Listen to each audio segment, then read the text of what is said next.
Hello and welcome. I'm Dr. Himanshu Mathur on behalf of Jaipur Rehab. मैं आप सभी लोगों का एक बार और वेलकम करता हूं the much awaited test series में for RPSC. Hello and welcome. I'm Himanshu Mathur on behalf of Jaipur Rehab. मैं आप सभी लोगों का एक बार और welcome. Excuse me. Behalf of Jaipur Rehab. मैं आप सभी लोगों का एक बार और वेलकम करता हूं. Okay. So we have to start with our test series today, the second part of the RPSC preparation class. Okay, so जो हम लोगों ने last class में we did almost 25 questions. इस class में हम फिर से 25 questions करेंगे और जो superlative response था आप लोगों का इस class के लिए, तो उसने मुझे बहुत ज्यादा promote किया कि मैं इसे फटाफट से रेगुलरली क्लास लेकर के खत्म करो सो दैट हम लोग एक और टेस्ट पेपर के साथ प्रेजेंट करें आप लोगों के लिए. राइट. हाय, गुड इवनिंग एवरीबॉडी. तो आज, कल और परसों, अब चूंकि मेरे पास काफी सारे ऐसे रिस्पॉन्सेज आ रहे थे. हाय सोनम. तो मेरे पास बहुत सारे ऐसे रिस्पॉन्सेज आ रहे थे जो कि मुझे कह रहे थे कि सर आपने तो दिन में क्लास रख दी है, तो दिन में क्लास रखेंगे तो हम कैसे, हम लोग तो we are at our work place, कैसे करें. तो मैंने कहा यार बात तो सही है.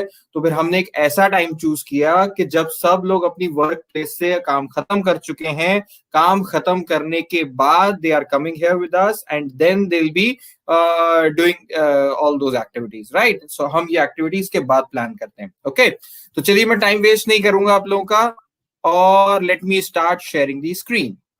Just a second.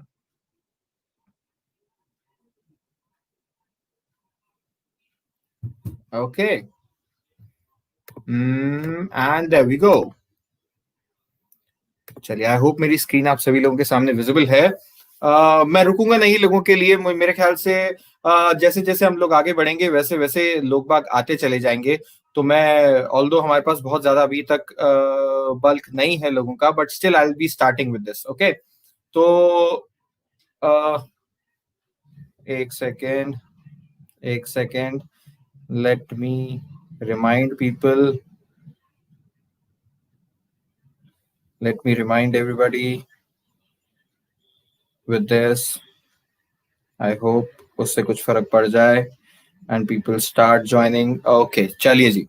So everybody, मैं अपना introduction छोटा सा वापस से दे देता हूँ एक बार. I'm Dr. Himanshu Mathur. I'm working as an assistant professor in the Department of Physiotherapy, Jaipur National University. I'm also working as a chief physiotherapist for my physio. I'm also working as a director and chief physiotherapist for Jaipur Rehab. All right, चलिए जी. So are you people ready? चलो फटाफट से मुझे लिख करके बताओ. Are you people ready for the first question? Are you all ready for the first question? Ready. लिखो yes. तो मैं पहला क्वेश्चन डालूंगा. कौन बनेगा करोड़पति के आज के सेगमेंट के लिए? Come on. Are you ready? Write it on the chat. I can see it. Write it on the chat if you are ready. Okay. I can see people coming. Great. चलिए जी. तो आया आपका पहला question. There we go. So the posterior cerebral artery supplies primarily to, the question is, posterior cerebral artery primarily supplies to, is it frontal lobe, is it temporal lobe, is it occipital lobe, or is it parietal lobe? Is it frontal lobe, temporal lobe, occipital lobe या parietal lobe? Answer it. फटाफट से जवाब दीजिए इस सवाल का. Posterior cerebral artery supplies to frontal lobe, temporal lobe, occipital lobe या parietal lobe. Number 1, 2, 3, 4. Answer it. Come on. कोशिश करें आंसर करें इसे. Okay, I have started getting answers. Come on, please write your answers in the chat box. Come on. Write your answers in the chat box. Do write the answers in the chat box. Great, I'm getting answers. Great. I'm getting answers. बहुत सारे answers मुझे मिल रहे हैं. Mostly जो मुझे answers दिख रहे हैं, they are correct. But I want more people to answer.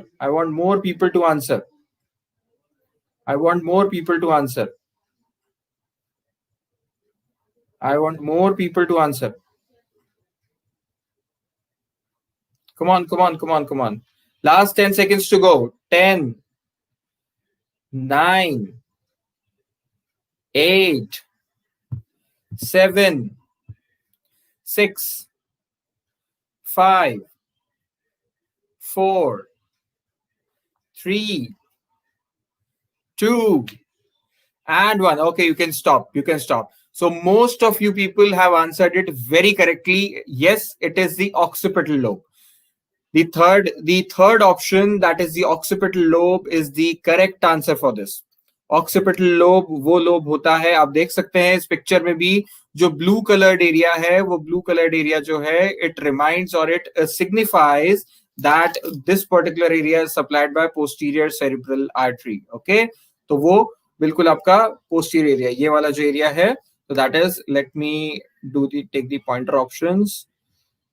I'll take this time. Okay, so this is the area, that is your this area and this area also. Okay, so these are the areas which are being supplied by posterior cerebral artery. Okay, and it supplies your occipital lobe. ठीक है ना, ये पीछे वाला lobe है occipital lobe. अच्छा, मुझे फटाफट से एक लोग बाग आप लिख करके बता सकते हो कि for which function occipital lobe is क्या कहना चाहिए, responsible. कौन से फंक्शन के लिए रिस्पॉन्सिबल होता है ऑक्सीपिटल लोब? जल्दी से मुझे चैट बॉक्स में लिख के बताओ, जल्दी जल्दी जल्दी. ऑक्सीपिटल लोब कौन से फंक्शन के लिए रिस्पॉन्सिबल होता है? कौन सा, किस चीज का कॉर्टेक्स पाया जाता है यहाँ पे? For which function occipital lobe is responsible? Fast fast fast, you can write it down in the chat box. Come on come on come on. For which function yes, amazing amazing. तो मतलब भैया तैयारी जोर शोर से चल रही है लोगों की, है. The people, जिन लोगों ने पहले 2 3 4 लोगों ने लिखा है, सभी very good very good very good. सभी लोग जो आप लोगों ने लिखा है, yes, you people are very much correct. It is the vision. Okay, we have a visual cortex in the occipital lobe. Very good very good very good. Perfect perfect perfect.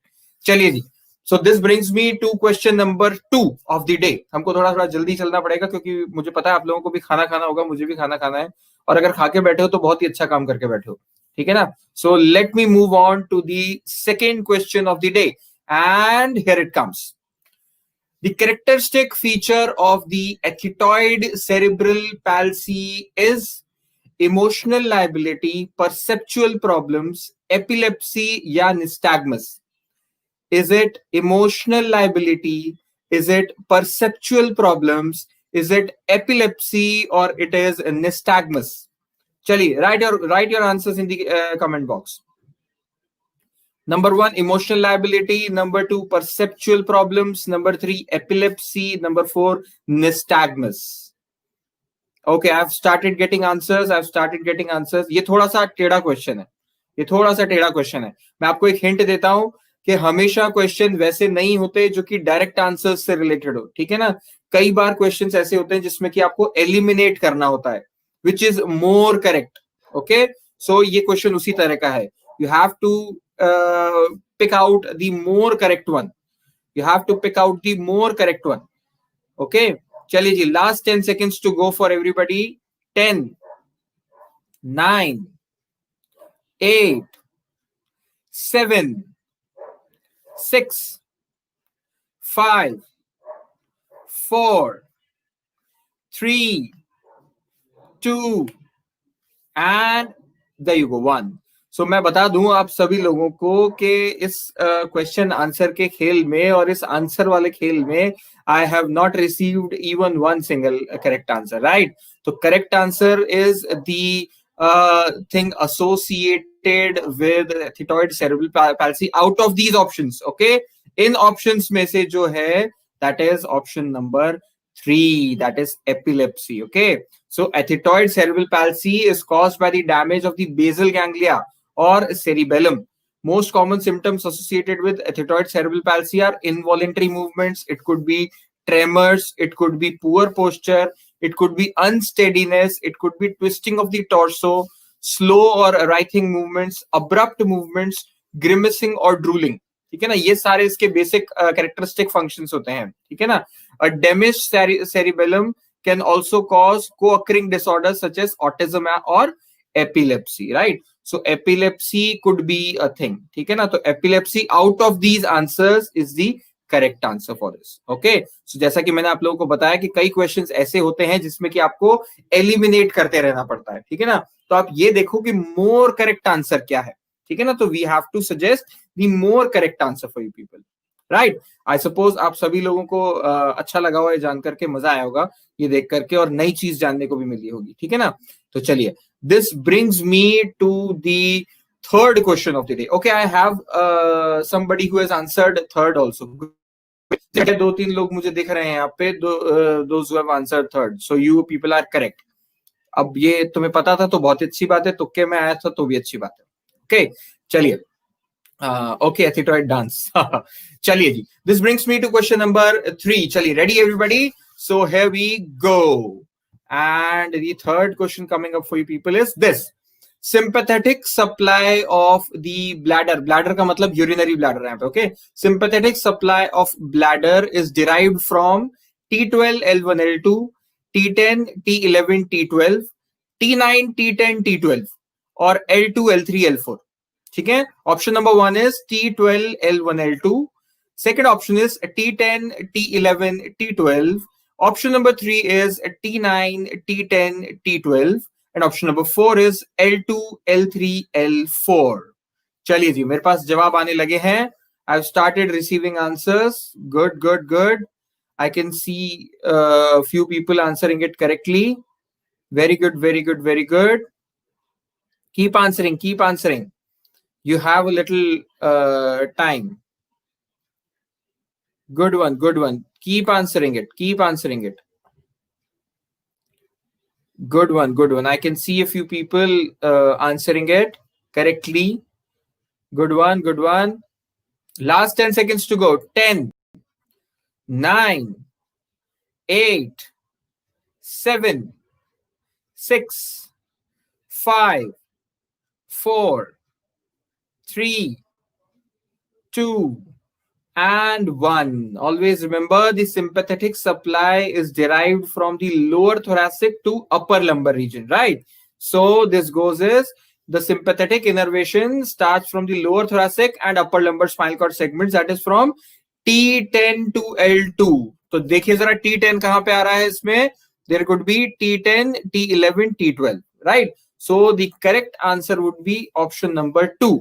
जो आप में से कई लोगों ने लिखा T10, T11, T12 will be the correct answer for this. On the contrary, जो parasympathetic control है bladder musculature का, it is derived from the sacral segment. Sacral segment starts from S2 to S4. S2 से लेके S4 के बीच के जो segments है, it gives you the relation about the parasympathetic control of the bladder. Right?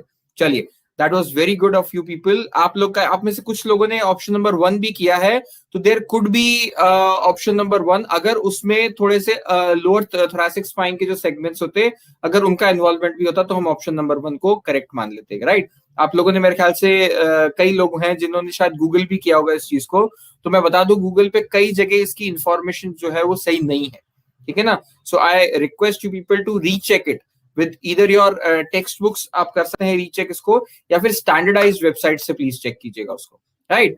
चलिए, it was a great participation. That brings me to question number 4. Okay, question number 4 for the day. Here it goes. So in acute stage of hemophilic arthritis, the treatment of choice for the knee joint is option number 1, compression bandaging with resisted quadriceps exercise, continuous passive motion and uniform compression bandaging, RICE, or fourth option is evaluation with resisted exercise of the quadriceps and hamstrings. Okay, so option number 1 is compression bandaging with resisted quadriceps exercise. Option number 2 is continuous passive motion and uniform compression bandaging. Option number 3 is RICE. Option number 4 is evaluation with resisted exercise of the quadriceps and hamstrings. So you can start answering. You can start answering over here. Okay, मुझे मिल गया है. Great, great, great. कई लोगों ने answer करना start भी कर दिया है. Very good. Please keep answering. Please keep going on with the answers. Good one, good one. Keep going on with the answers. Very good, very good. I can see you people answering here. Very nice, very nice. Good one, good one. Please keep answering, everybody. Jaldi se, jaldi se, jaldi se. You can keep answering. Jaldi se, you can keep answering. So, last 10 seconds to go. Easy question tha. इसलिए last 10 seconds to go. 10, 9, 8, 7, 6, 5, 4, 3, 2, and 1. मैं बताना चाहूंगा आप सभी लोगों में से mostly लोगों ने जो जवाब दिया है वो सही जवाब है.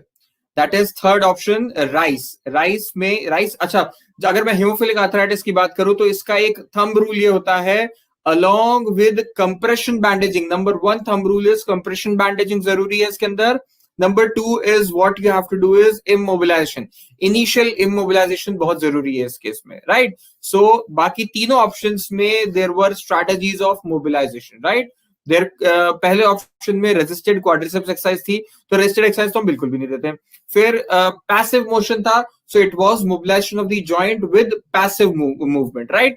और फोर्थ ऑप्शन में भी resisted exercise of the quadriceps and hamstrings थी. सो बाकी तीनों options apart from this is favouring the mobilisation part. So इसका आंसर थर्ड होगा, that is rest, ice, compression and elevation, right? And not the movement part, right? So most of you have answered it correctly.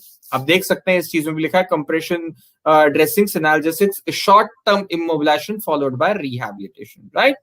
So that could be the correct options over here. So great option, great answer by everybody of you. ठीक है ना? I'm very happy to see that everybody of you are taking it so seriously and so well answered. चलिए, this takes me to question number 5 for the day. चलिए जी. So here it comes, the question number 5. So in Parkinson's disease, the site of lesion is frontoparietal lobe. Is it striatonigral pathway? Is it nigiostriatal pathway? Or is it putamen? In Parkinson's disease, the site of lesion पूछ रहा हूं मैं, okay? Site of lesion is frontoparietal lobe. Is it striatonigral pathway? Is it nigiostriatal pathway? Or is it putamen? चलिए जी, बताइए फटाफट. Write your answers in the comment box. We all are ready. Come on. Write your answers. Okay, people have started answering. Come on. Write your answers. Ready with the answers. Come on. Very good. I can see people answering. Very nice. That's so good. Great. Very good. Come on, most of you are answering it so correctly. Good one.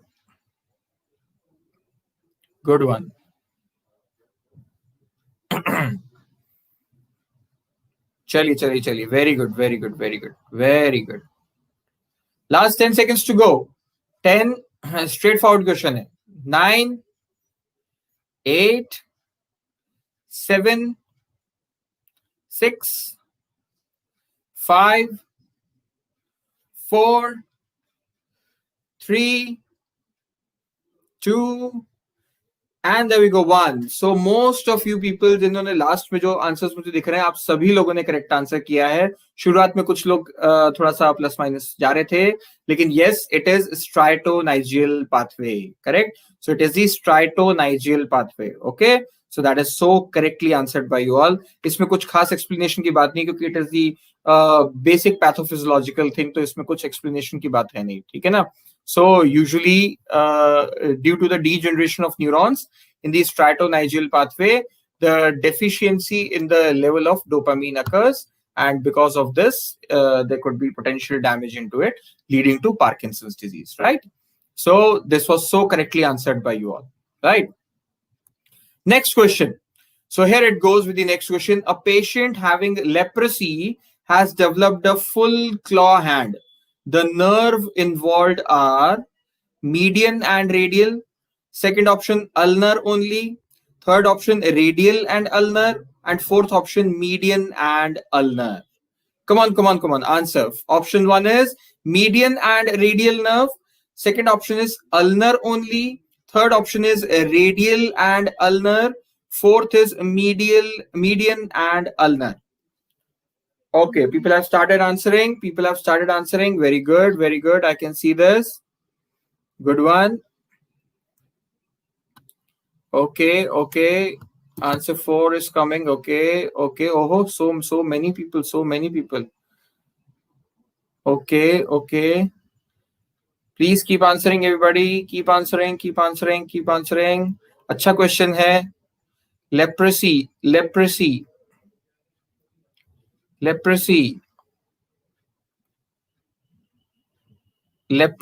and full claw hand. Leprosy and full claw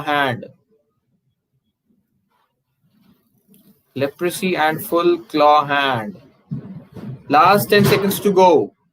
10, 9, 8, 7, 6, 5, 4, 3, 2 and 1.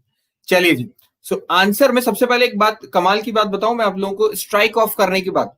भाई अगर मैं देखता हूं claw hand की बात करता हूं, तो क्लॉ हैंड में रेडियल नर्व कभी इन्वॉल्व होती नहीं है. क्यों? क्योंकि रेडियल हमेशा एक्सटेंसर्स को सप्लाई करती है, ठीक है ना, और हमेशा फ्लेक्सर्स जो होते हैं they cause your claw hand, right. तो जहां जहां पे भी रेडियल नर्व आ रहा था तो पहले उड़ गया, मतलब फर्स्ट एंड थर्ड ऑप्शन तो पहले निकल गया, राइट. तो अब बचते हैं हमारे पास सेकंड या फोर्थ ऑप्शन. देखते हैं जरा सेकंड या फोर्थ ऑप्शन में से क्या करेक्ट निकलता है, राइट. सो द आंसर जो कि मैक्सिमम लोगों ने दिया आप लोगों के यहां से, that was median and ulnar, जो कि करेक्ट ऑप्शन था. Fourth option was the correct one. So median and ulnar peripheral neuropathy may also cause muscle weakness and lead to claw hand deformity. In such cases, there could be hyperextension of the PIP joint and the flexion of DIP joint along with the joint stiffness. Correct? So many of you people have answered it so correctly, right? So that is so great involvement of you people. Okay. Chaliye, this brings me to question number 7 of the day. So here I go for the question number 7.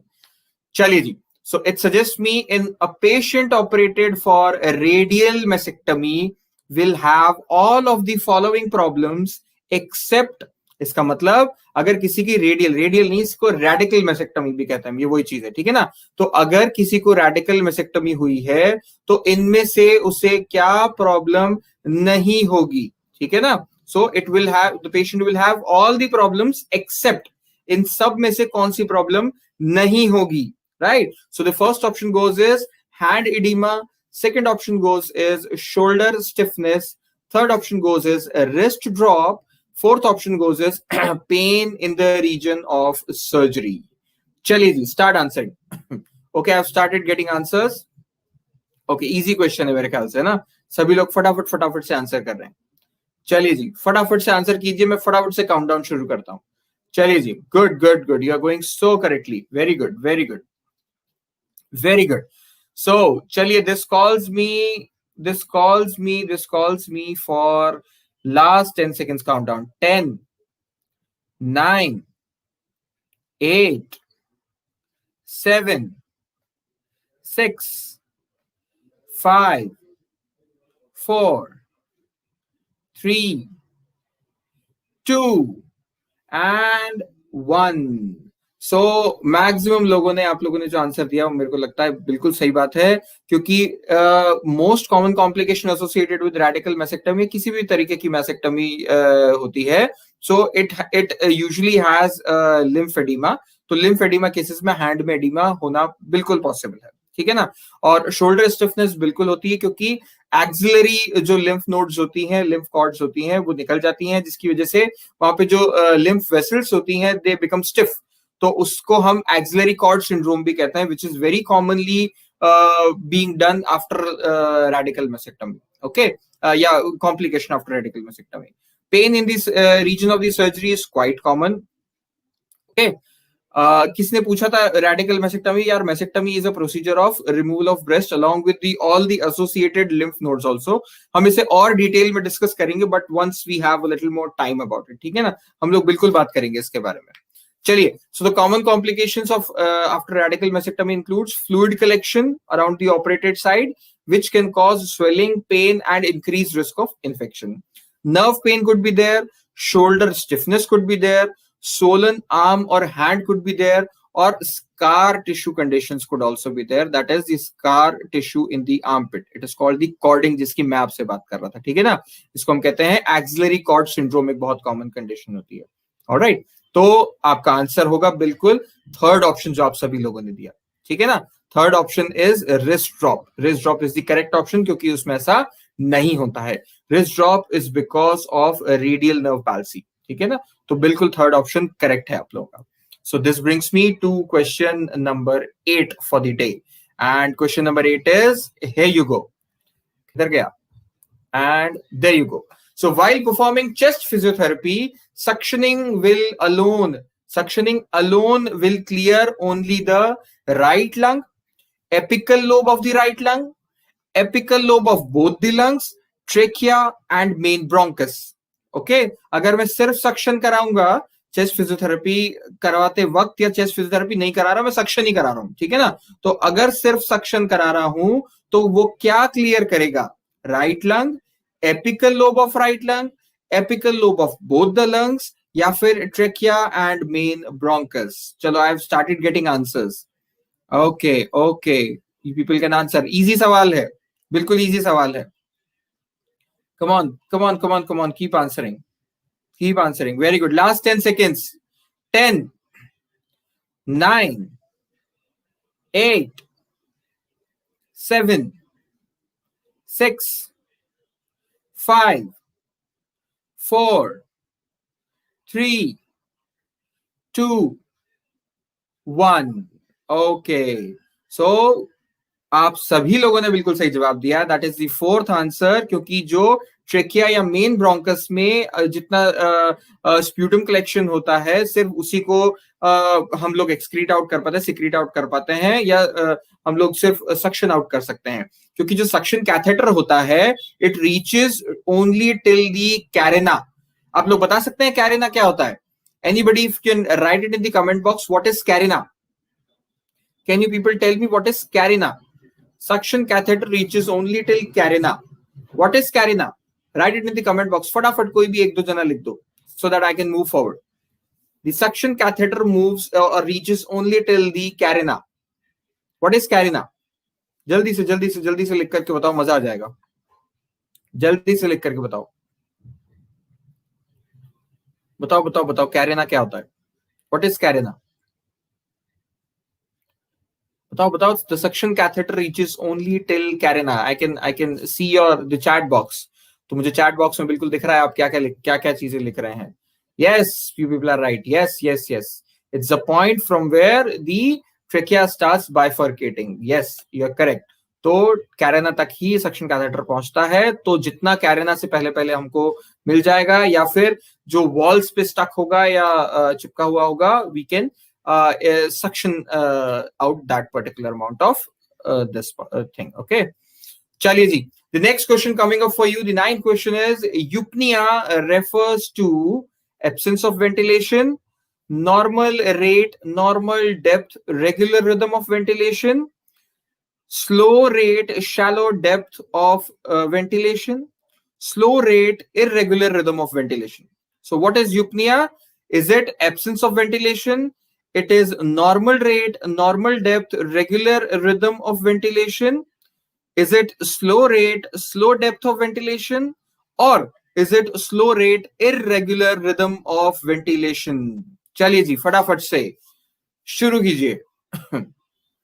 चलो, we have started getting answers. Great, great, great. Okay, okay, okay. Easy question है, easy question है. मैं फटाफट से इसका countdown शुरू कर दूंगा.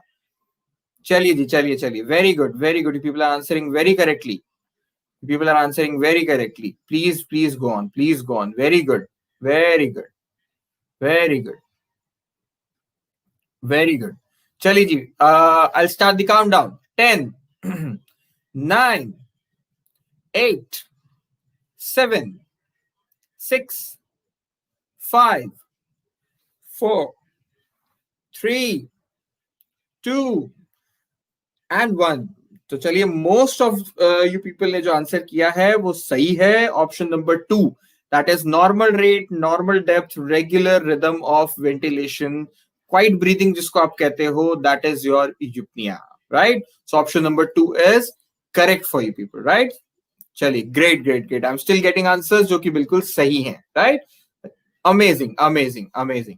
Chaliye, this brings me to question number 10 for the day. So here you start for the question number 10. So in a forced inspiration, the scalene contract to first stabilize the head, neck and scapula. Second, increase the intrapleural pressure. Third, facilitate the collateral ventilation to occur in the alveoli. Fourth, increases the functional residual capacity. मतलब अगर मैं forced inspiration कर रहा हूं तो मेरी स्केलिनी जो contract हो रही है वो क्या काम कर रही है? क्या वो मेरी हेड, नेक एंड स्कैपुला को स्टेबलाइज कर रही है? क्या वो इंट्राप्लूरल प्रेशर को बढ़ा पा रही है? क्या वो कोलैटरल वेंटिलेशन को ऑफ द एल्वुलाई को इंक्रीज कर या फैसिलिटेट कर रही है? या फिर increases the functional residual capacity? फटाफट से आंसर दीजिए. चलिए, इट्स अ गुड क्वेश्चन, एक अच्छा क्वेश्चन आया है हमारे पास. Okay, I have started getting answers. Come on.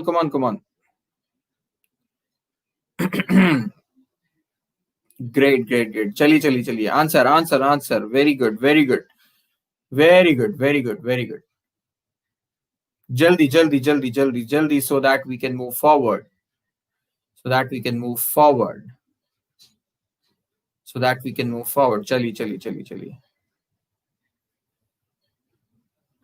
चलिए, last 10 seconds to go for everybody. 10, 9, 8, 7, 6, 5, 4, 3, 2 and 1. काफी मिक्स्ड आंसर्स आए इसमें से, लेकिन मैं बता दूं मोस्टली जो आप लोगों ने आंसर किया है वो करेक्ट है, and I am so happy to know that. भाई, अगर मैं फोर्स इंस्पिरेशन की बात कर रहा हूं तो स्केलिनी का पता है आपको, ये डिस्टल अटैचमेंट होता है first rib end second rib पे. तो जब भी मैं फोर्स इंस्पिरेशन करता हूं तो ये मसल्स कॉन्ट्रैक्ट होती हैं and it lifts the first two ribs. अगर इस ऑप्शन में इन सारे ऑप्शंस में से ये लिखा होता it increases air entry in the apical lobe, तो शायद मैं बिल्कुल हाँ कर देता उसको आंख बंद करके, लेकिन ऐसा कोई ऑप्शन था ही नहीं. इन्होंने सेकंड ऑप्शन क्या दिया? Increases intrapleural pressure. दो प्लूरल लेयर्स के बीच में प्रेशर बढ़ाना एक मसल, एक स्केलेटल मसल का काम नहीं है, ठीक है ना? हाँ, अगर एयर एंट्री बढ़ने की बात होती है तो हम हाँ कह देते. फैसिलिटेट कोलैटरल वेंटिलेशन की बात तब आती है जब मैं फोर्स इंस्पिरेशन के बाद ब्रेथ होल्ड करता हूं, as we do it in ACBT conditions, right? तो तब जो बात आती है वेंटिलेशन की, दैट इज कोलैटरल वेंटिलेशन, और वहां पे स्केलिनी वर्क नहीं करती है उस चीज के लिए. अगर मैं बात करता हूं functional residual capacity, so it is the capacity जब मैं फोर्स्ड एक्सपिरेशन कर लेता हूं, उसके बाद की capacity of my lung is your forced functional residual capacity, right? So it has something to do with the expiratory phase, जबकि scaleni helps in your inspiration, right? तो अगर ये तीनों ही आंसर सही नहीं है तो आंसर कौन सा बचा? आंसर बचा पहले वाला, क्योंकि फ्रंटल प्लेन में stabilisation of the head, neck and scapula काम होता है स्केलिनी का. Okay, so answer 1, the first option that suggests you stabilization of head, neck and scapula is the correct answer. Okay, so हम लोगों ने जो लिखा है वो भी बिल्कुल यही है. फर्स्ट टू रिब्स का एलिवेशन काम होता है. सो आप लोगों ने मोस्टली जो लोगों ने आंसर दिया, that was option number 1 and it was the correct answer, right? It was so very correct. So I am very happy to know that आप लोग काफी अच्छा एक्टिवली पार्टिसिपेट कर रहे हैं इस चीज में. This brings me to question number 11 for the day, right? Chaliye, and here it goes. So while dealing with arm recovery in a hemiplegic patient, the following exercises would be most beneficial. मतलब एक patient है जिसको जो कि हेमिप्लीजिया हुआ है, तो उसमें आर्म की रिकवरी, हाथ की रिकवरी है ना, पूरे पूरे आर्म की रिकवरी के लिए या रिहैबिलिटेशन के लिए इनमें से मैं क्या चीज कर सकता हूं? Transfer weight to the sound side. Second option is kneel walking in a circle. Third option is training for protective extension. Fourth option is weight bearing on forearm in prone with the head in extension. Okay. First option is transferring weight to the sound side. Second option is kneel walking in a circle. Third option is training for protective extension. Fourth option is weight bearing on forearm in head extension, with head in extension. चलिए जी. Okay. All right. If you have problems, you can read the question again. I would suggest you to read the question and read the answers also again and again. All right. जो options हैं उन्हें अच्छे से पढ़ें और उन्हें समझने की कोशिश करें कि वो क्या कहना चाह रहे हैं. चलिए, I've started getting answers. Very good. Good one. थोड़ा सा ट्रिकी क्वेश्चन है, पढ़ें and try to eliminate कि क्या चीज किस जगह पे काम आ सकती है. Okay, so try to eliminate. Okay, I've started getting too many answers. Very good. चलिए जी, this calls me for the countdown. So countdown starts. 10, 9, 8, 7, 6, 5, 4, 3, 2 and 1. चलिए जी, मोस्टली आप लोगों ने जो आंसर दिया वो करेक्ट है. That is the answer number, option number 4. That is weight bearing on the forearm in prone with head in extension because it facilitates the approximation technique of PNF. approximation से proprioception आता है, right? आप लोगों ने starting में और अभी भी कई लोगों ने फर्स्ट ऑप्शन पे क्लिक किया है. First option is the transferring weight to the sound side. हमको साउंड साइड से मतलब नहीं, हमको अफेक्टेड साइड से मतलब है. साउंड साइड का मतलब वो होता है जो साइड सही है, and affected side is the side of where the recovery is required. तो फर्स्ट ऑप्शन तो हो ही नहीं सकता इस चीज में, राइट? नील वॉकिंग, बात की बात आती है, सबसे पहले आप वेट बेयरिंग को अप्लाई करने की कोशिश करते हो वहां पे, ठीक है? ट्रेनिंग फॉर प्रोटेक्टिव एक्सटेंशन की जरूरत नहीं होती है इसमें, क्योंकि वो एक close chain, open chain parameter है, राइट? सो और वो यूजुअली हम प्रोटेक्टिव की बात करते हैं तो it goes your hip, both the hip joints and your shoulder joint goes into extension, right? So the most correct answers out of all these things is option number 4, that is weight bearing on forearm in prone with head in extension. All right, चलिए, आप लोगों ने सभी ने बहुत अच्छा जवाब दिया इस चीज का. हमने नीचे भी लिखा है, it is a technique of approximation and it improves proprioception, right? Great, everybody. I'm very much happy with the kind of inclusion that you have, that people have for this, right? Great. This brings me to question number 12 of the day, and here we go. So therapist employed in an acute care hospital attempts to identify a standardized instrument that measures the level of consciousness. बहुत easy question है. एक ऐसा instrument जो कि level of consciousness major करता है, वो क्या है इनमें से? Is it a Glasgow Coma Scale? It is a Rankine Scale? It is a Barthel's Index? Or it is Sickness Impact Profile? Option number 1 is Glasgow Coma Scale, Rankine Scale, Barthel's Index, or Sickness Impact Profile. Okay, I've started getting it. I have started getting the answers. क्या बात है, मुझे ऐसा लग रहा है इसमें सभी लोग करेक्ट आंसर करेंगे. मुझे ऐसा लग रहा है कि सभी लोग करेक्ट आंसर करने वाले, क्योंकि मेरे ख्याल से इससे ज्यादा आसान सवाल आ ही नहीं सकता. चलिए जी, तो इससे आसान सवाल नहीं है तो फिर मैं जल्दी से स्टार्ट कर दूंगा आपका काउंटडाउन भी. तो इट स्टार्ट्स विद 10, 9, 8, 7, 6, 5, 4, 3, 2 and 1. और मुझे इतनी खुशी हो रही है कहते हुए कि इस बार का रिजल्ट 100% है.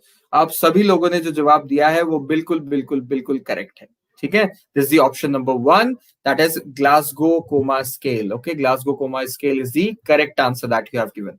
ग्रेट. मुझे कुछ लिखने और बताने की जरूरत ही नहीं है, ऑल्दो मैंने लिख रखा था एक्सप्लेनेशन के लिए, बट मुझे लगता नहीं कि जरूरत पड़ेगी इसमें कुछ भी एक्सप्लेन करने की. All of you have answered so correctly. चलिए, तो हम बिना टाइम को वेस्ट किए आगे बढ़ेंगे क्वेश्चन नंबर 13 की तरफ. सो here you go with question number 13. Unilateral neglect is most commonly caused by the lesion in the, is it left hemisphere, it is a right hemisphere, it is both left and right hemisphere, or all of the above. Option number 1 left hemisphere, option number 2 right hemisphere, option number 3 left and right hemisphere, option number 4 all of the above. बताइए जी. चलिए, start with it.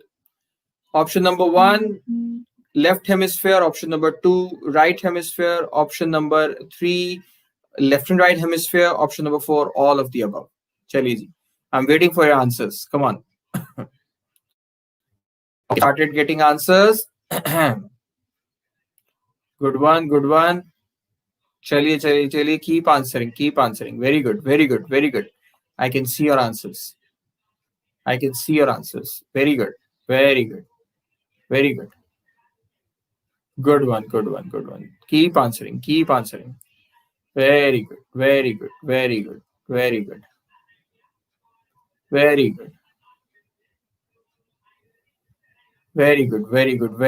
good. Keep answering. Good one. Chaliye. So this starts with the countdown. 10, 9, 8, 7, 6, 5, 4, 3, 2, 1. अरे किसी ने option number 5 answer किया. 5 तो है ही नहीं option में. चलिए, इस बार थोड़ा सा गड़बड़ हो गया मामला, है ना. बहुत कम ऐसे लोग थे जिन्होंने करेक्ट आंसर किया. And the correct answer for you people here is option number 2, that is right hemisphere. So जब राइट हेमिस्फीयर का स्ट्रोक होता है, या if there is a lesion in the right hemisphere, only in that case there is a unilateral neglect. Okay, so always remember the unilateral neglect is associated with the right hemisphere. Okay, it is not the left hemisphere. और बहुत सारे लोगों ने all of the above भी answer किया है, बहुत सारे लोगों ने थर्ड ऑप्शन भी किया है answer, right. So it is second option, that is right hemispheric stroke में ही जो कॉमनली है यूनिलैटरल नेग्लेक्ट देखा जाता है. जिनने ये आंसर किया है, congratulations to all of you, but most of the लोगों ने आंसर नहीं किया है. ओके, चलिए, this brings me to question number 14 for the day. So question number 14 for the day, here we go. In Duchenne's muscular dystrophy, which one of the following should be advocated in which one should be advocated in the ambulatory stage? इनमें से क्या डकेन्स muscular dystrophy में ambulatory stage के दौरान advocated होता है, हमको करवाना चाहिए? So should it be progressive resisted exercises? It should be prolonged ambulation as far as possible. It should be high fat diet, or it should be ballistic stretching exercise. Right? Option number 1, progressive resisted exercise, prolonged ambulation as far as possible, high fat diet, या ballistic stretching exercise. चलिए जी, start answering. You can start answering. Everybody, you can start answering. The house is open for answers. Come on. चलिए, जल्दी से. You can start answering. Everybody, you can start answering. Okay, we have started getting answers. Good one. Please keep answering. We have started getting answers. Good one. Please keep answering. मैं फिर आप लोगों को एक छोटा सा क्लू देना चाहूंगा इस चीज के लिए कि ये भी उन्हीं क्वेश्चंस में से एक है जिसमें कि आपको एलिमिनेशन थ्योरी अप्लाई करनी पड़ेगी. ठीक है ना.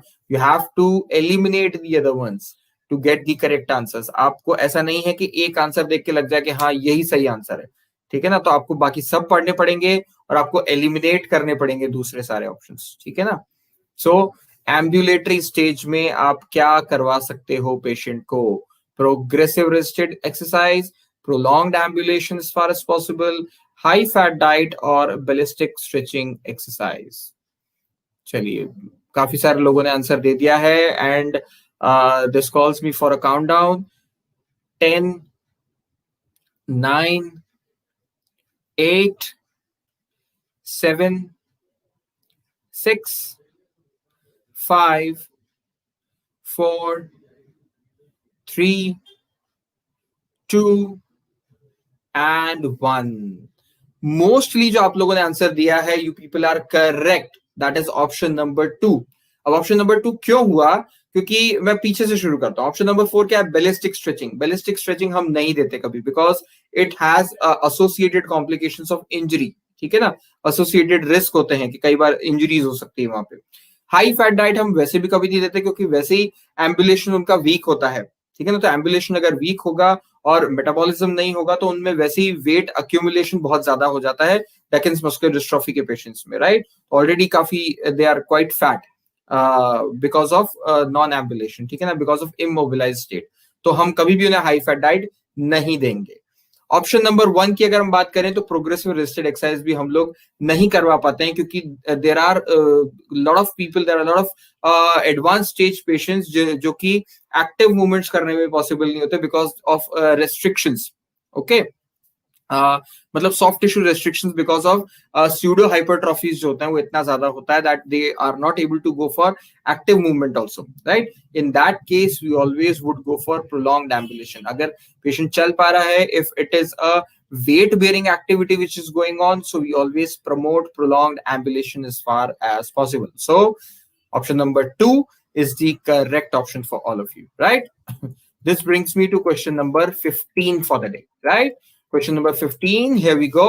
A 4-year-old would be expected to do all of the following except एक 4 साल का बच्चा इन सब में से क्या नहीं कर सकता है? Is it skipping? Is it drawing a man with 4 parts? Is it counting money? Or is it tell a story? 4 साल का बच्चा इन सब में से क्या नहीं कर सकता है? क्या वो स्किपिंग नहीं कर सकता है? क्या वो drawing a man with 4 parts नहीं कर सकता है? क्या वो काउंटिंग मनी नहीं कर सकता है? और क्या वो टेल अ स्टोरी, एक स्टोरी सुनाने का काम नहीं कर सकता है? ठीक है ना. इन चारों ऑप्शंस में से 3 ऑप्शंस ऐसे हैं जो वो काम कर सकता है और एक ऑप्शन ऐसा है जो वो काम नहीं कर सकता है. तो आप लोगों को बताना है कि वो कौन सा ऑप्शन है या कौन सा काम है जो वो नहीं कर सकता है.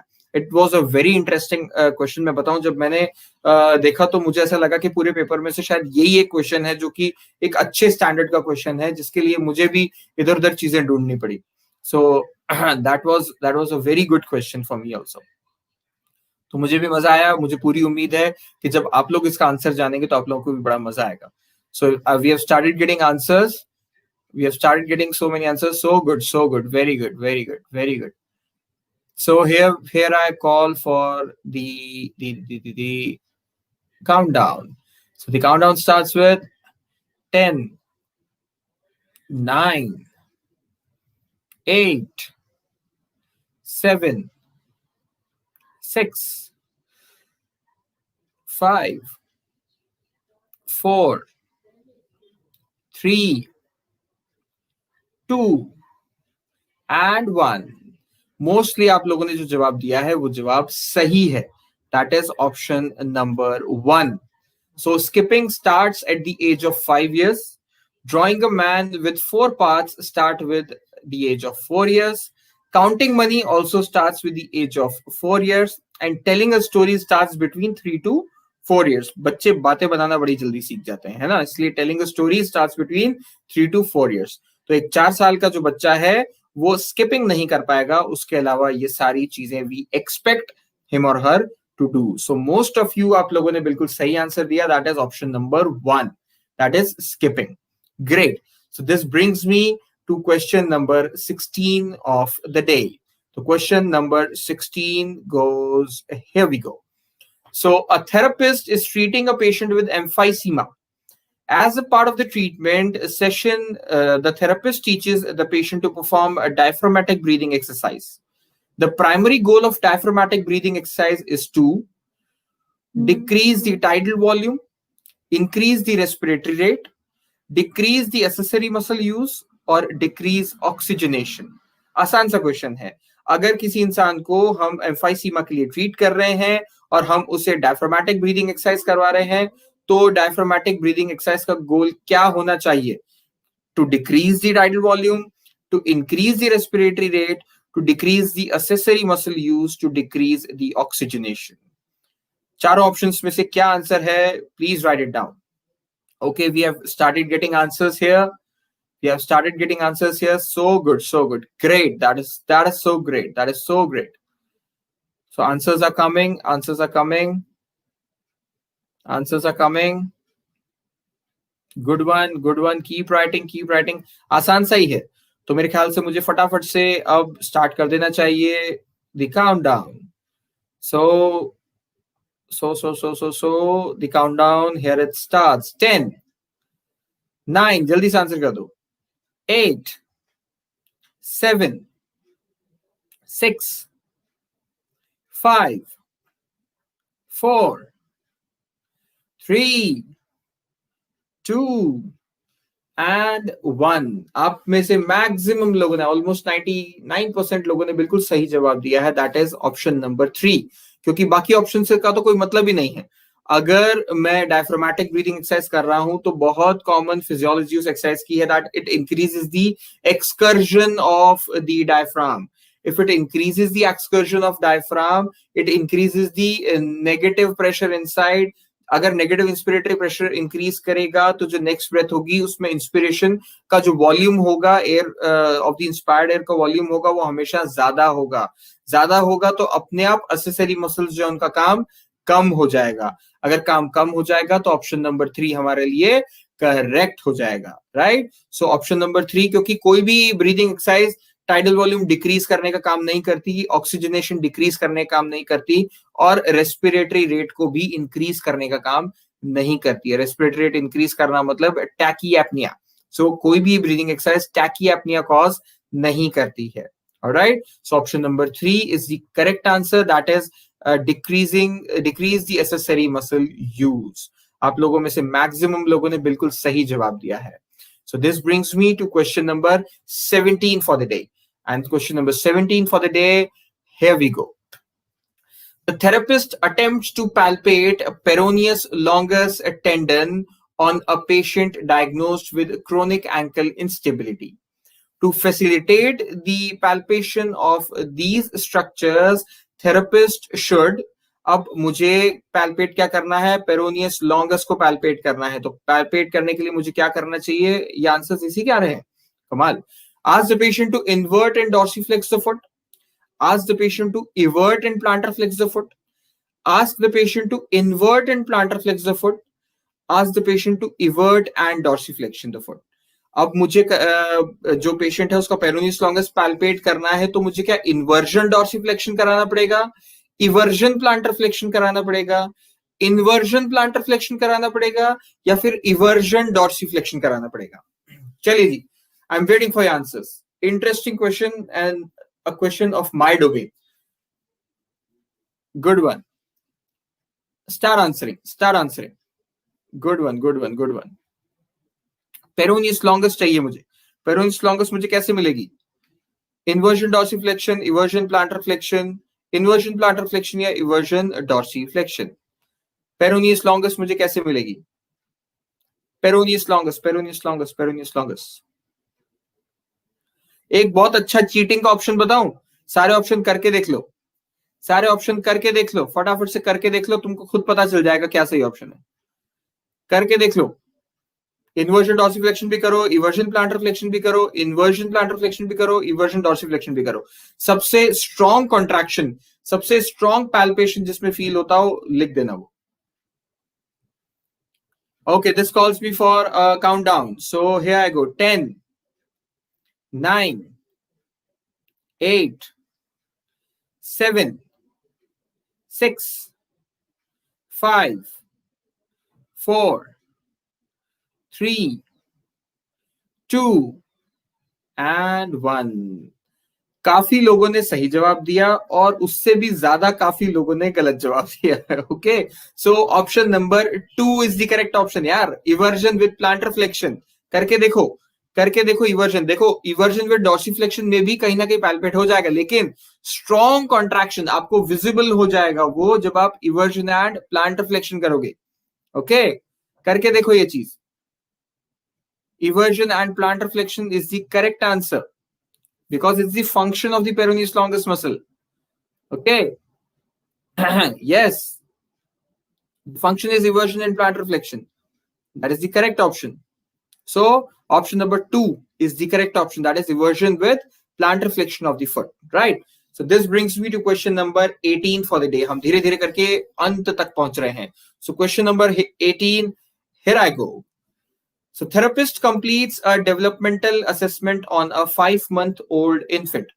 If the therapist elects to examine the infant's palmar grasp reflex, which of the following stimuli is most appropriate? मुझे एक बच्चे पे टेस्ट करना है palmar grasp reflex, तो इनमें से क्या चीजें, क्या स्टिमुलस होगा वो जो बिल्कुल सही है?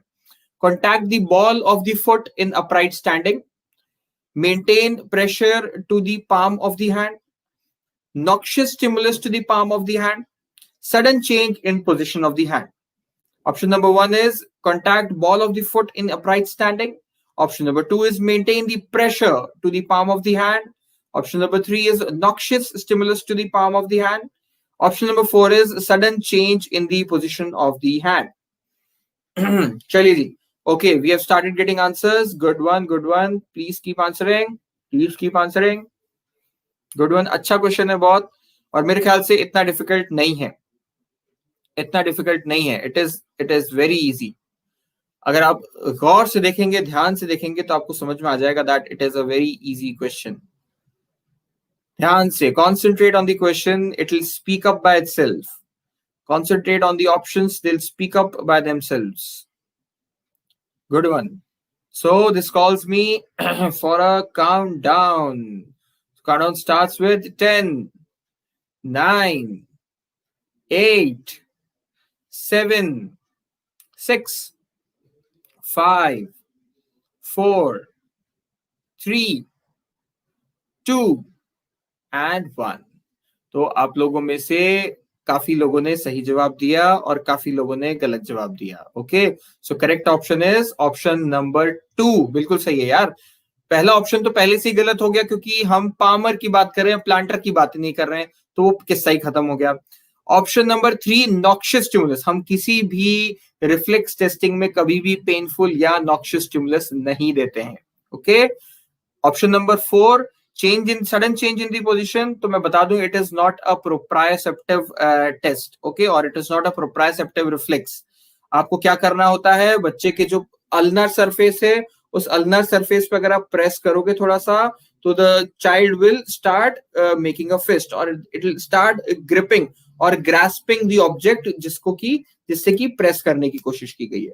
So option number 2 is the correct option. Alright, so यहाँ पे हमने लिख भी रखा है, बिल्कुल सही है वो की वो चीज. ठीक है ना, ऑप्शन नंबर 2 जिसने भी बोला है, they are correct. Okay, so this brings me to question number 19 for the day. And question number 19, here I go. Secretion removal technique are an integral component of the pulmonary rehabilitation program.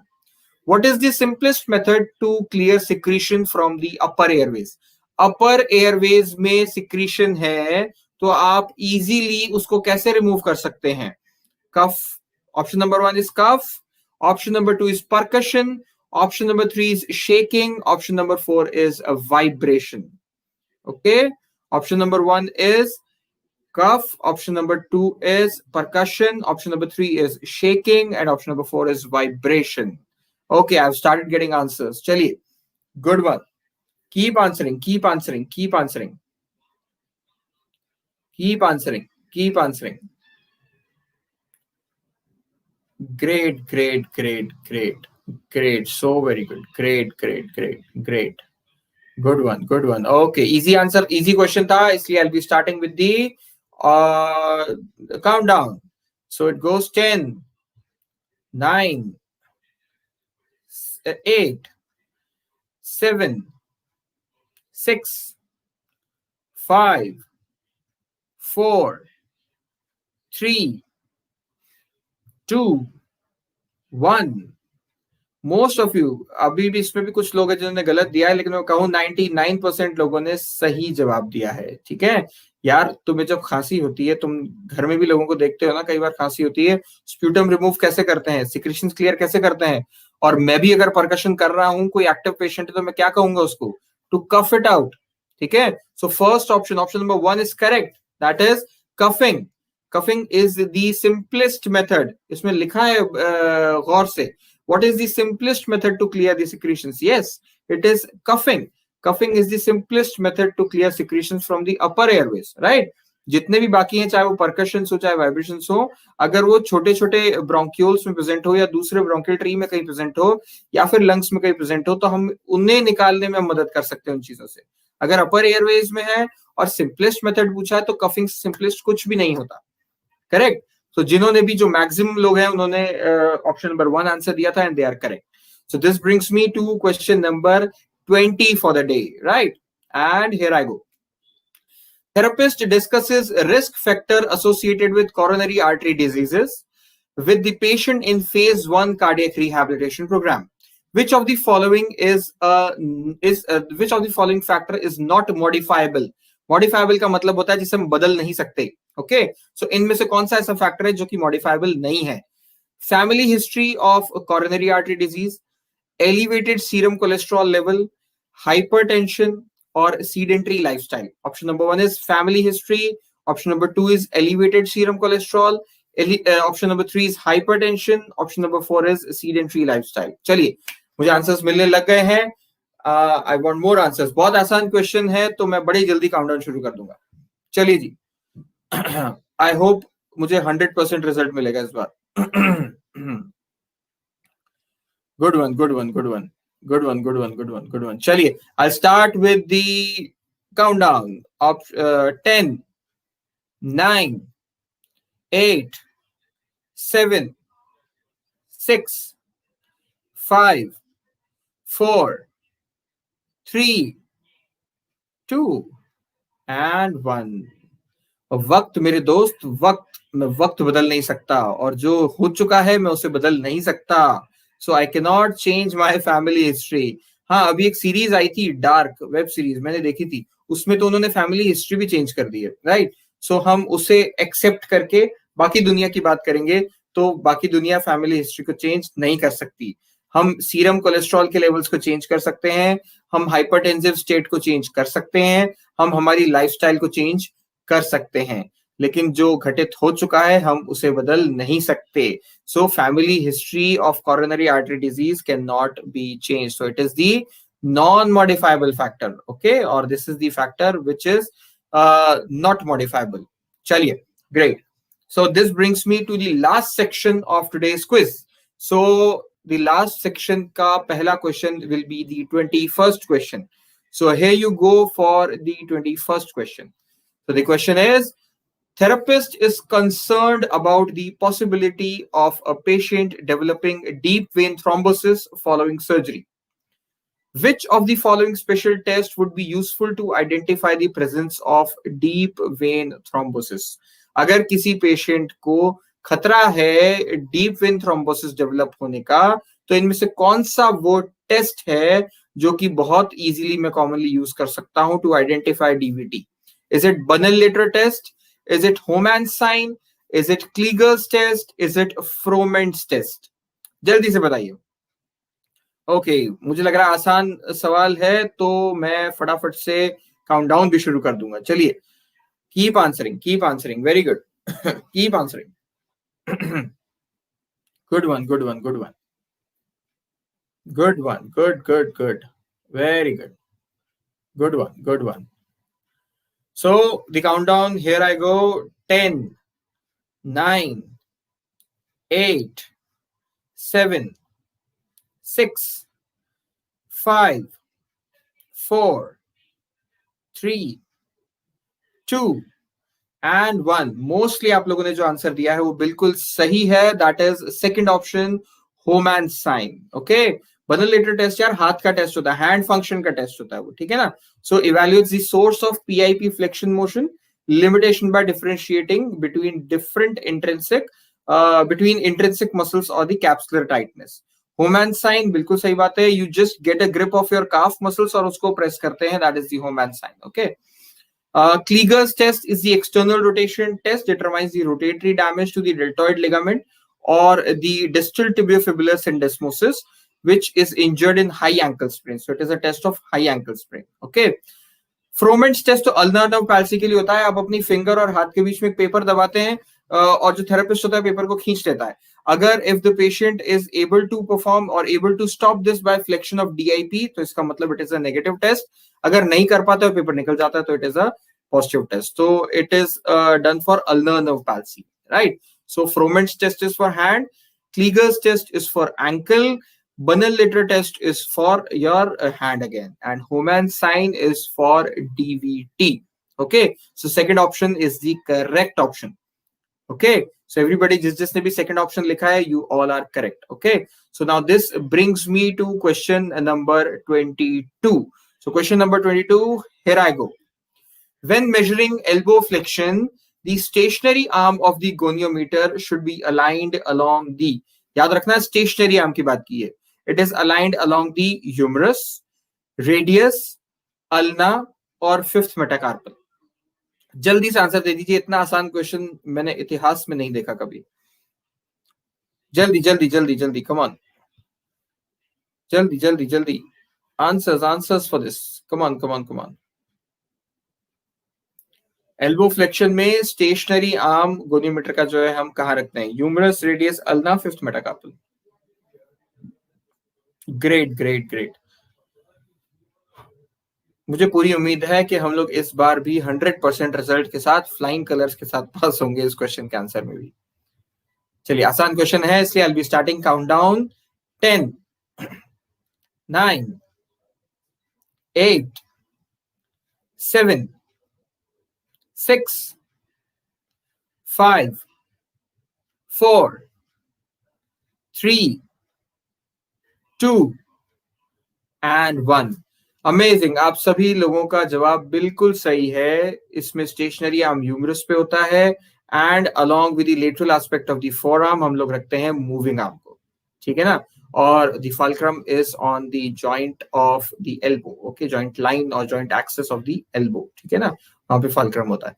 So all of you are correct for this. Great. So this brings me, without losing any time, I'll present question number 23. So question number 23 is, there I go. A patient recovering from hospital from total knee replacement is examined by a physical therapist. Assuming an uncomplicated recovery, how much the knee range of motion is realistic prior to discharge? Okay? अगर कोई इंसान को discharge कर रहे हैं हम hospital से TKR के बाद, तो कितना रेंज ऑफ मोशन जो है नी का परमिसिबल है या रियलिस्टिक है?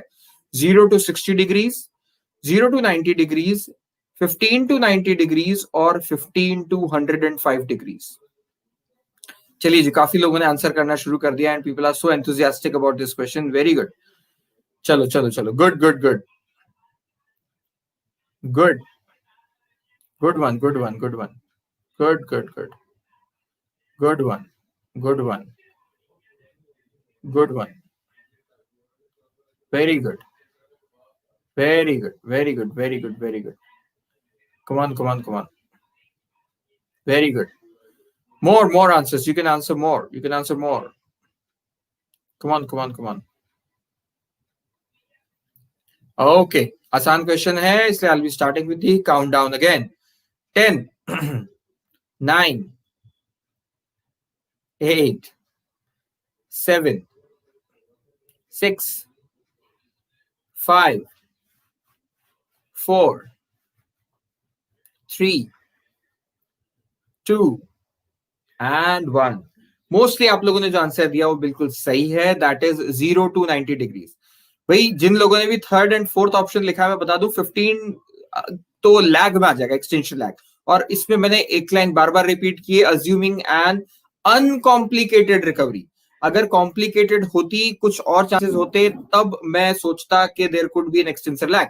अगर if it does not have any complications, तो I will start it from complete extension, right. तो कंप्लीट एक्सटेंशन के दो ही ऑप्शन है हमारे पास, 0 to 60, 0 to 90. 60 डिग्री तो अपने आप में एक फिजियोथेरेपिस्ट के लिए कॉम्प्लिकेशन है, ठीक है ना. तो 0 to 90 degree would be the correct option. पुराने जमाने में जब हम लोग काम किया करते थे अपनी इंटर्नशिप के टाइम, जब हम देखा करते थे, तो it would have been 7 days prior to the hospital discharge. फिर धीरे धीरे करके परमिसिबल हुआ 5 days. 5 days में भी 0 to 100 डिग्रीज जो परमिसिबल माना जाता था, और आजकल तो 3 days में भी डिस्चार्ज हो रहे पेशेंट्स. तो 0 to अगर 100 डिग्री होता तो I would have kept that, लेकिन इन्होंने ऑप्शन जो दिया है that is 0 to 90 degrees. It is a permissible range. 0 to 90 degrees will be the option which is permissible, right? Chaliye, all of you are correct. Mostly of people, you are correct. Yes, it is right. 15 is extensor lag range. So this brings me to the second last question of the day, question number 24, and here it goes. A therapist examines a 40-year-old female diagnosed with rheumatoid arthritis, which clinical finding is not characteristic of rheumatoid arthritis. इसमें से कौन सा option वो है जो characteristic feature नहीं है rheumatoid arthritis का? Okay, so the first option is ulnar deviation of the finger. Second option is swan neck deformity, boutonniere deformity, और fourth one is Heberden's nodule. इनमें से कौन सा ऑप्शन वो है which is not associated with rheumatoid arthritis? Ulnar deviation of finger, swan neck deformity, botanese deformity, or Heberden's node या nodule. Great, I'm getting good answers. Good one. चलिए, keep answering.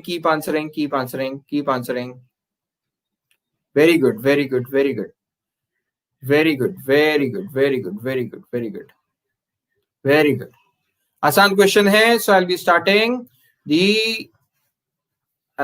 the countdown. So 10, 9, 8, 7, 6, 5, 4, 3, 2 and 1. Maximum जो आप लोगों ने लिखा है, और एक हमारे पार्टिसिपेंट ने एक्सप्लेनेशन भी लिखा है which is a correct explanation, right. The answer is option number 4, that is Heberden's node. Heberden's node is a characteristic feature of osteoarthritis. Okay, osteoarthritis में अगर नी में भी बन रहा है या फिर हैंड के जो जॉइंट्स में भी बन रहा है, so it is called osteoarthritis. Okay, it is called the Heberden's node. Okay, Heberden's node osteoarthritis में होते हैं, rheumatoid arthritis में नहीं होते हैं. Correct. So this brings me to the last question of the day. So the last question of the day, the 25th question. Here we go. The most appropriate standard position for the bronchial drainage to the posterior basal segment of the lower lobe is. अगर मुझे posterior drainage करना है posterior basal lobe का, तो कौन सी position सबसे सही है? Patient lying prone with lower extremities declined 6 inches. Patient side lying with 6-inch elevation at the foot of the bed. Patient in side lying with 20-inch elevation of the foot of the bed. Patient lying prone with 20-inch elevation of the foot of the bed. चलिए जी, start answer. Start. Okay, I've started getting answers. Please keep answering. I've started getting answers. Good one. I've started getting answers. I can give you say a few more seconds extra because आपको थोड़ा सा दिमाग लगाना पड़ सकता है इसमें. Good one. I can see your answers. Very good. Keep answering. Okay, so here we have to start with the countdown for the day. 10, 9, 8, 7, 6, 5, 4, 3, 2 and 1. 99% लोगों ने लिखा है option number 4, and option number 4 is the correct answer.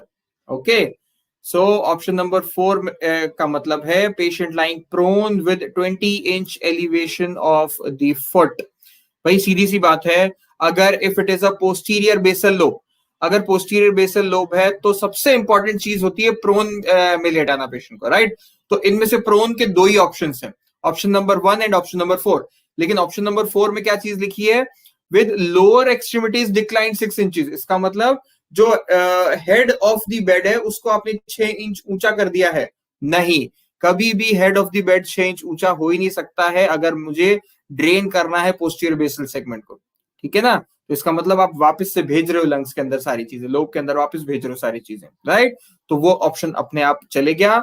तो correct option will be option number 4, that is patient lying prone with a 20 inch elevation of the foot of the bed. Okay, so 46 centimeters, 18 inches is the correct exact measurement that you do. Okay, so by these pictures you can also see the lower lobe. This is the position of the patient जो कि दिखाई गई है posterior basal segment के लिए, right? So this brings me to the end of today's session. And this today's session was so wonderful that even I liked it so much. Okay, and so wonderful participation of you people also. I really cherish your participation. So stay tuned. I'll see you tomorrow at the same time. Sideline में नहीं होता यार, जब आप देखोगे ना तो it lies quite posteriorly. तो अगर मैं साइड में करूंगा भी तो कोई फर्क पड़ेगा नहीं, मुझे पोस्टीरियरली ही लाना पड़ेगा क्योंकि इसमें पोस्टीरियर टू एंटीरियर मुझे ट्रांसलेट कराना है इस चीज को, sputum ko, right? That is why we do it posteriorly. Okay, so thank you so much everybody. Please do join tomorrow at 9 p.m. For the same. हम लोग कल भी करेंगे, हम लोग परसों भी करेंगे. Okay, more questions in one session. चलिए ठीक है, अब तो हमने लास्ट 2 सेशंस हम लोगों ने कर लिए हैं. तो thank you so much for such lovely feedback. So हम लोगों ने अभी नेक्स्ट सेशंस प्लान कर लिए हैं. इसके बाद we'll be taking few more question papers, जिसके लिए I'll be taking it in probably in 1 go या 2 में डिवाइड कर दूंगा मैं उस चीजों को. ठीक है ना? So thank you so much for being there, everybody. Stay tuned tomorrow, and everybody please subscribe the channel, like it, share it with your known people. Okay, thank you so much for being there. I'll see you tomorrow at the same time 9 p.m. सारे काम खत्म कर लेना, खाना खा लेना और आ जाना 9 बजे. Fine. Okay.